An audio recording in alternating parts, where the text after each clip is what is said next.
Welcome to the new weekly podcast, No Tippy Tappy Football, brought to you by William Hill. I'm Natalie Pike and I'm going to be joined every week by the one and only, he needs no introduction. It is Sam Allardyce. Hi Sam, how are you? Hi Natalie, how are you? I'm really good, really excited, really happy to be here with you. Me too. I'm pleased to say that we're looking forward to the build-up to the World Cup, and during the World Cup, doing this podcast, really looking forward to it. Yeah, I can't believe we're already talking about the World Cup. I know. We'll be here every week, as Sam says, on the build-up and then throughout the World Cup as well, where you'll be able to get Sam's opinions on everything that's going on.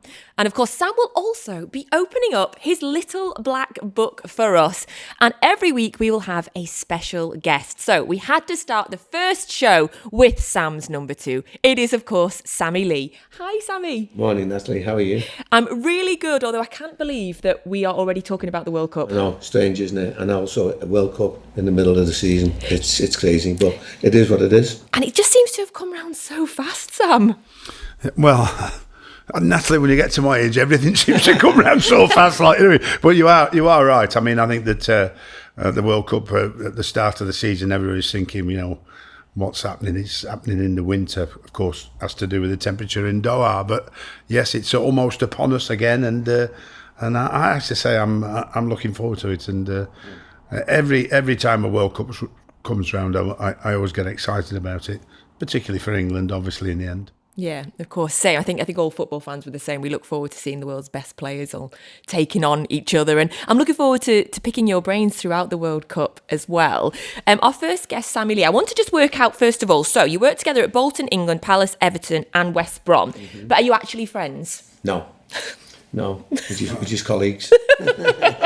No, I think he only rings me when he wants something. Yeah. Oh, okay. It's normally a job, isn't it? Yeah. No, we are. We've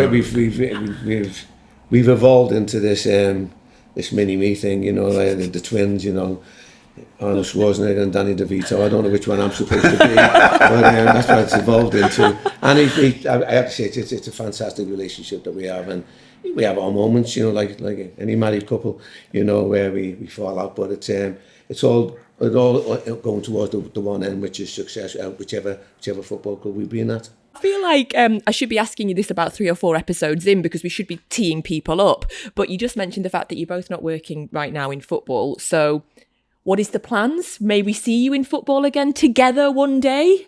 Maybe, yeah. I mean, I think that it's notwithstanding if somebody gets a job he fancies before I do, that he should obviously take up the opportunity, because you never know when somebody's going to ring and say, do you fancy doing this job? And obviously more importantly is does the job suit you now, because down the line you put yourself in a position, or certainly we put ourselves in position of saving football clubs now rather than building them.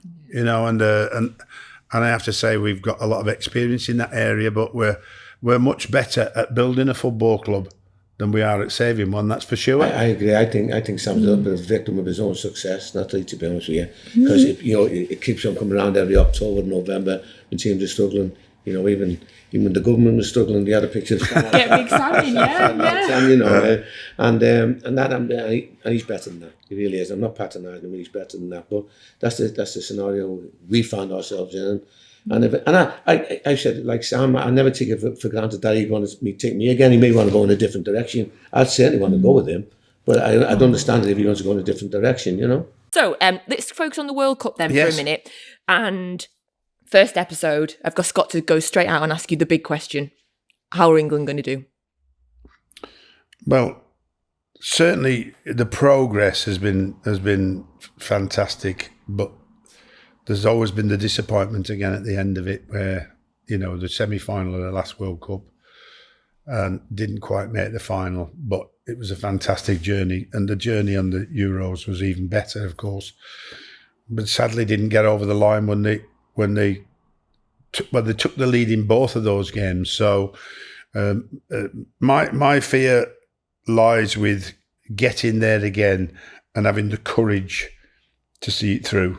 Okay. And that's not the players, that's everybody, the staff, the manager, coaches, Gareth, making the right decisions, picking the right team, picking the right tactics, the players holding their nerve and the excitement of playing in a final, getting the best out of them, because you need to play your best game you've ever played when you're playing a World Cup final.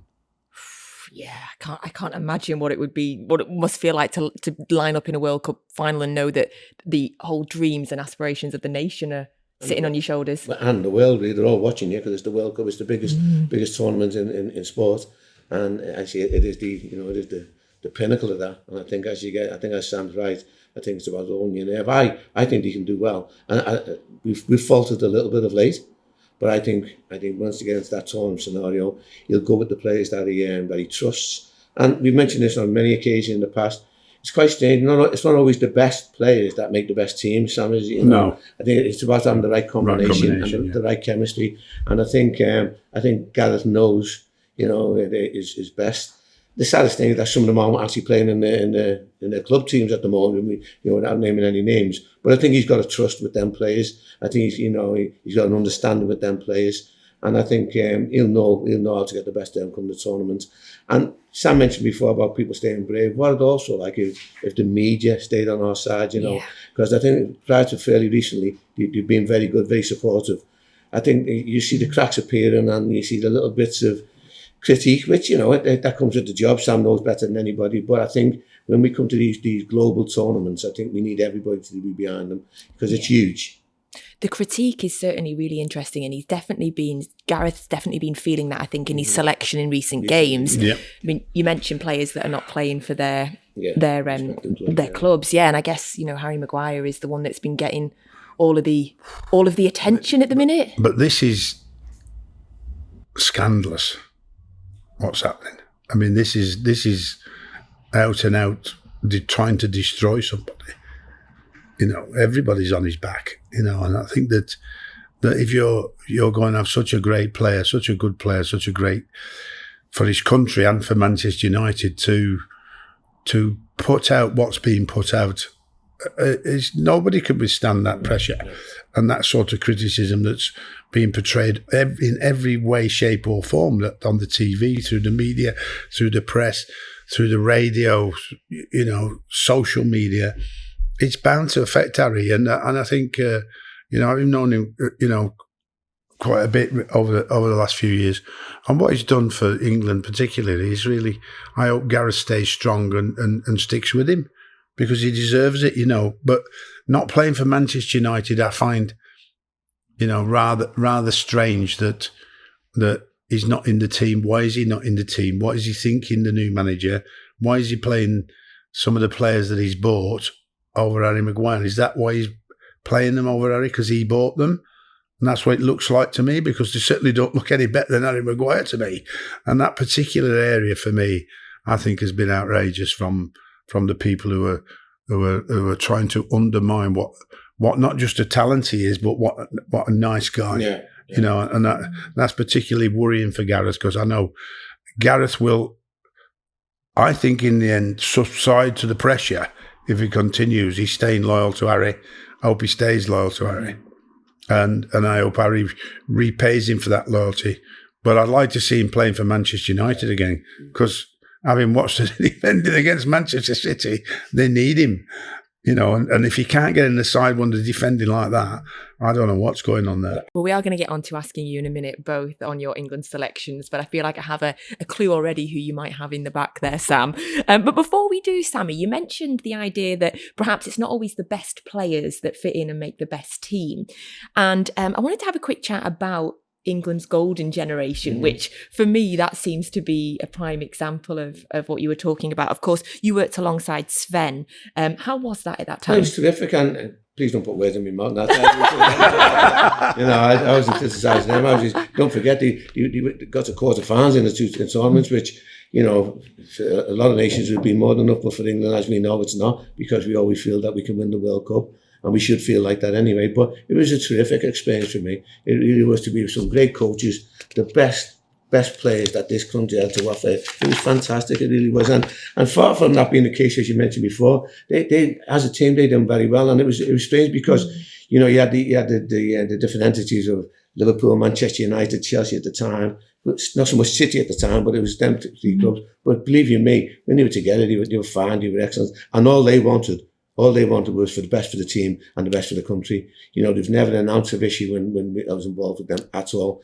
I could never. People used to see, again, used to write about splits. Well, I was with them every day. You didn't quite intimate scenarios with them, you know, and I didn't see any splits at all. And that's what I'm saying before. Sometimes people like to try and put a wedge in between things, you know, to try and disrupt the preparations. But, you know, Sven was very, very cool. Yeah, he had a tall grip. It was brilliant. We had Dave Sexton, you know, Steve McLaren, Ray Clements. It was a terrific team behind the team. Yeah. And for me, it was a fantastic time of my football coaching career to be involved in that. The pinnacle, as you say, as Sam knows, you know, of your football is to be with your national team. Yeah. And we were in 2 World Cups and the Euros, Germany, Japan. It was terrific.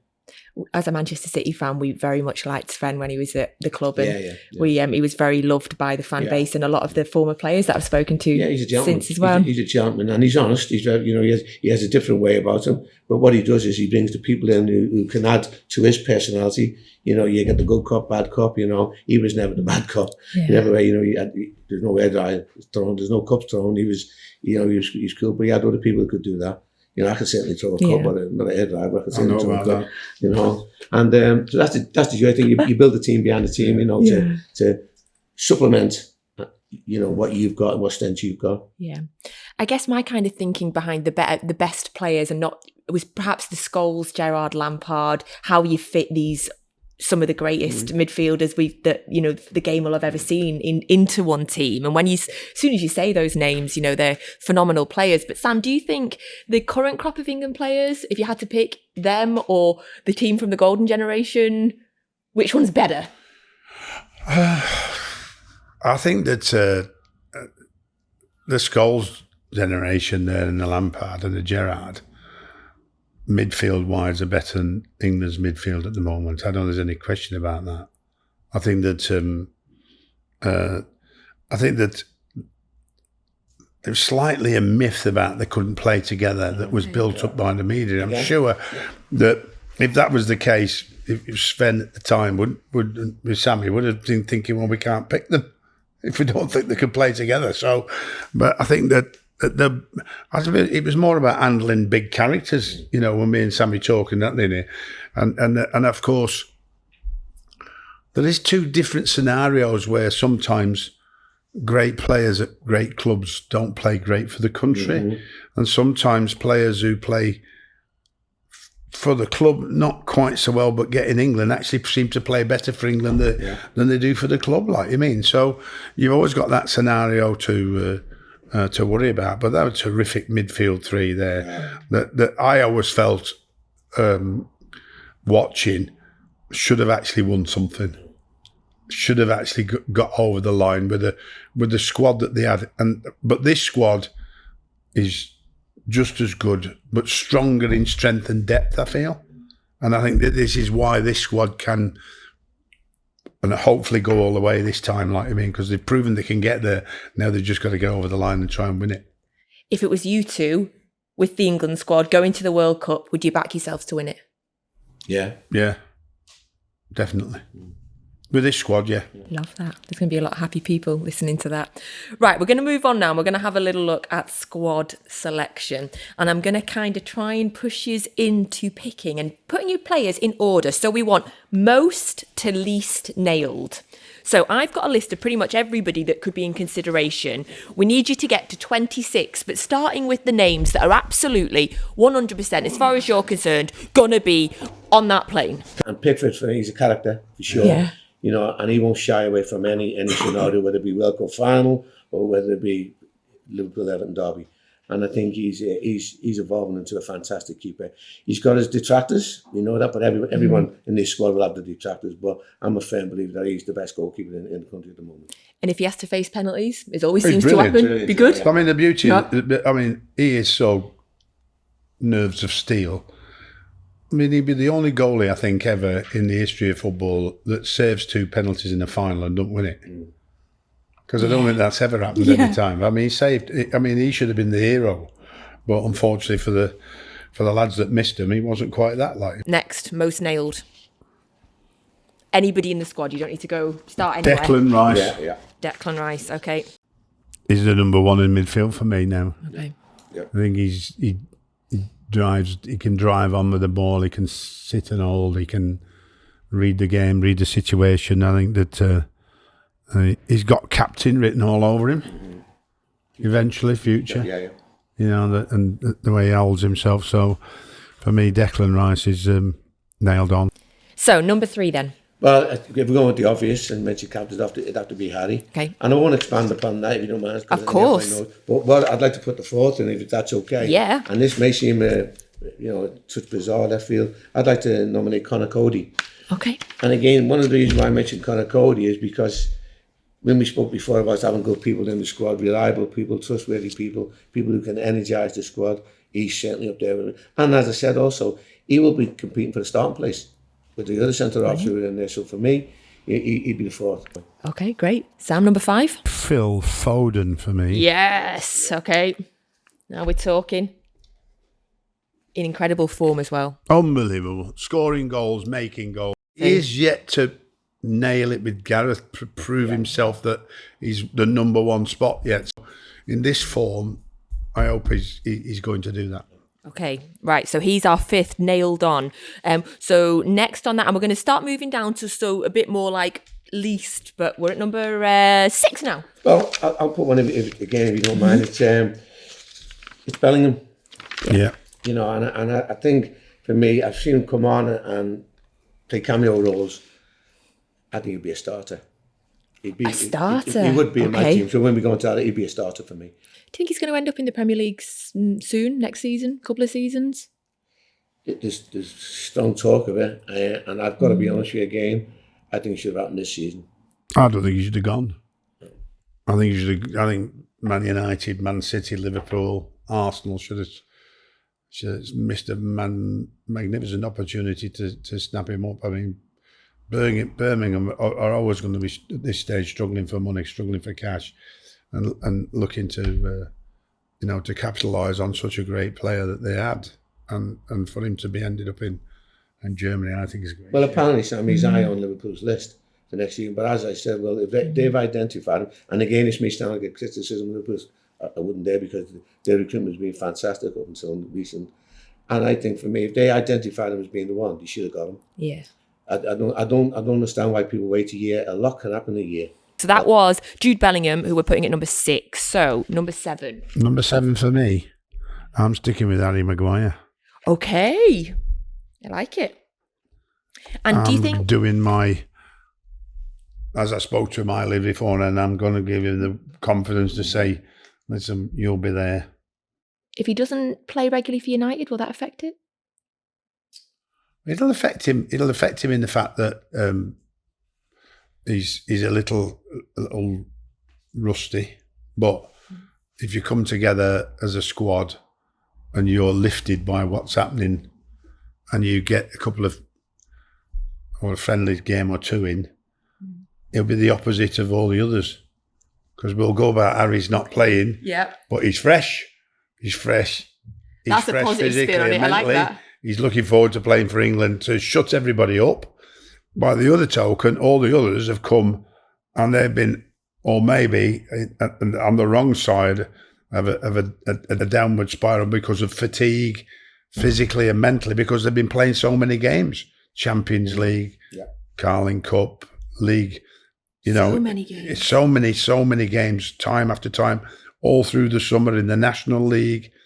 So these lads have hit on a really, really hard schedule, and may feel the pace of that schedule when they come together with England. Whereas Harry, not played so much, fresh, ready to go. Okay, so 8th on our list. So we're moving down to most to least nailed. This is number 8.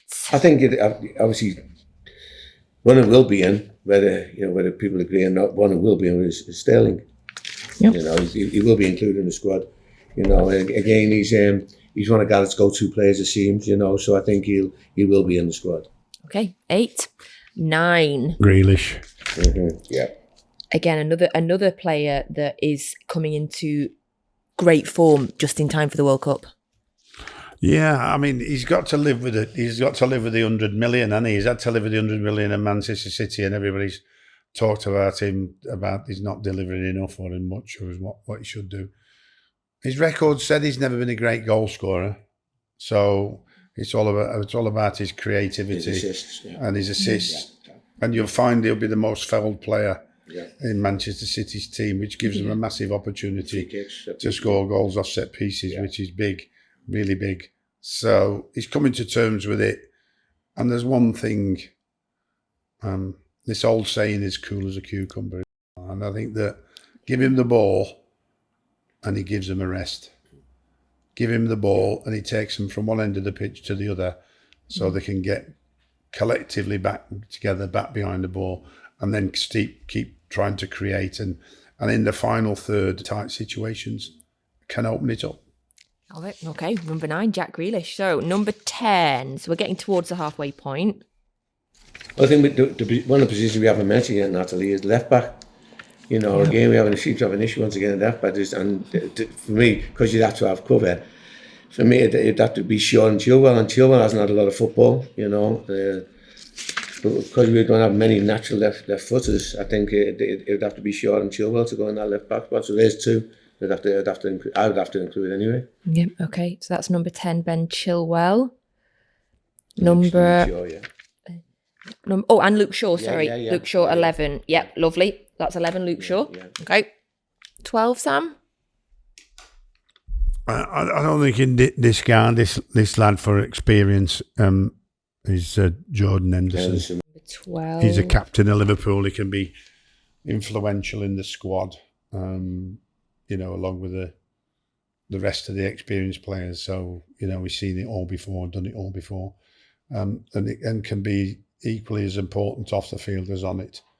Maybe coming on as a sub now, but certainly needs to be a part of the squad. Without a shadow of a doubt, for the reasons we mentioned before. Yeah. My other ones would be that go across the park down to the right back. Yep. You know, be Walker, if he's fit. Yeah. And then if not, then that would be Reece James, you know. Yeah. And again, if you don't mind, Natalie, and I'll throw this in, and it's controversial for everyone out there. Trent has to go for me.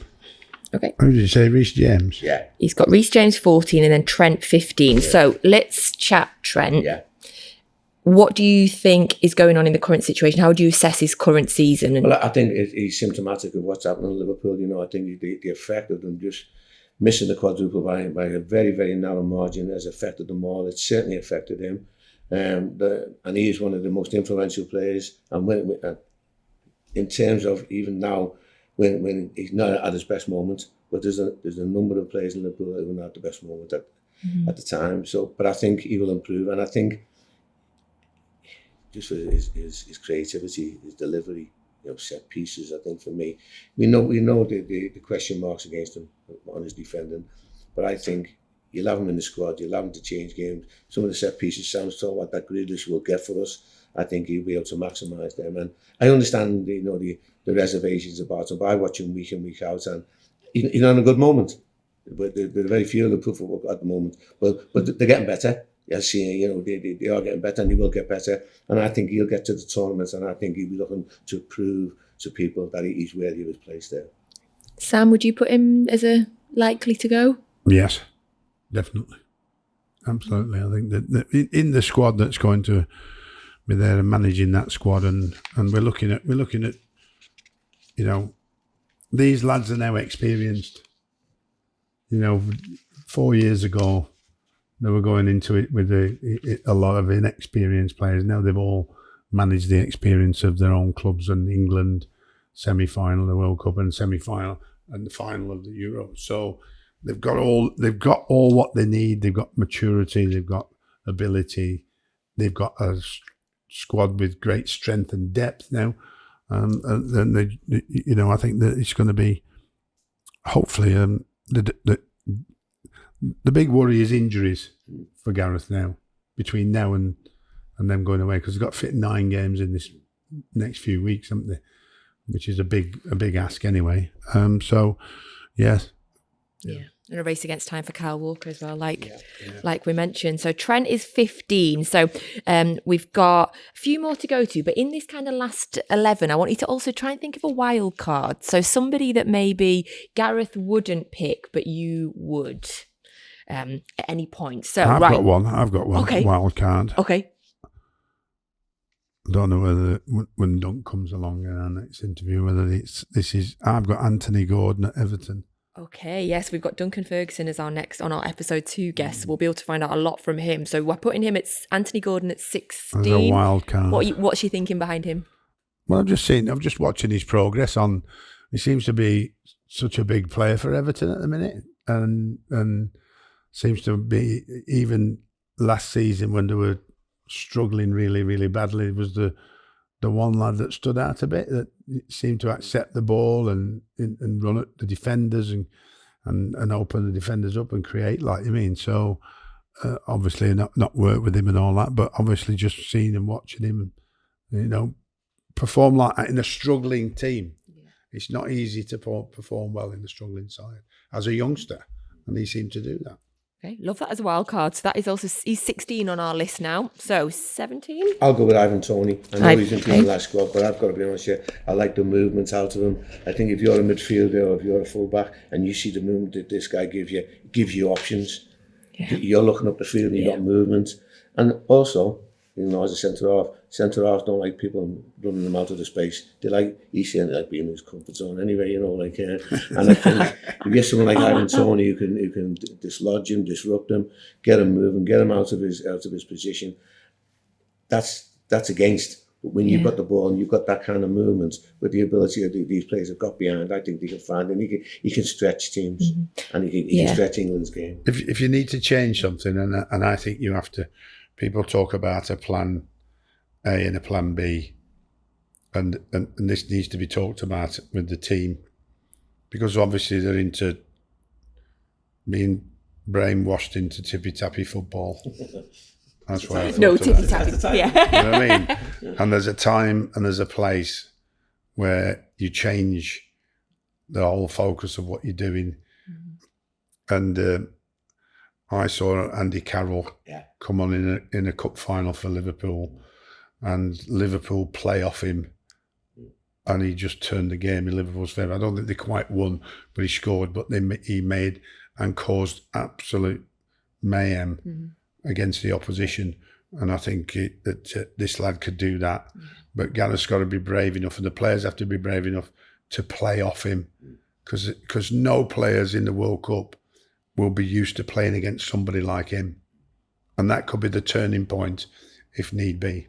I think there was a lot of excitement by England fans to see him in the last squad for the Nations League. And I think people were a bit disappointed that they didn't get to see more of him. Yeah, I think, and that's always going to be the case, Natalie, but again, you have to trust Gareth. He knows what he's doing, he knows what he wants to do. I think the introduction, at the very least, for me, it pleased me. It really did. I think, wow, fantastic. And it gives me maybe just moving forward, that could be an option for them, Yeah, I think there'll be a lot of England fans agree with you. So 18? Mason Mount. Yeah. Okay.